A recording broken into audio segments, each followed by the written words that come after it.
Assalamu Walaikum. Hello friends, how are you? Welcome back to my another video.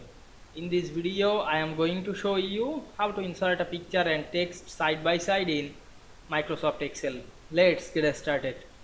At first you have to open your Excel workbook. Now we want to insert picture and text side by side. At first go to the insert menu, select the picture option, choose this device. Now I am select a image, click insert. Then resize the image. Then go back again the insert menu, select the text box and draw a text box. Then write or paste anything. Now I am paste some text, press Ctrl V on our keyboard, then increase the font size.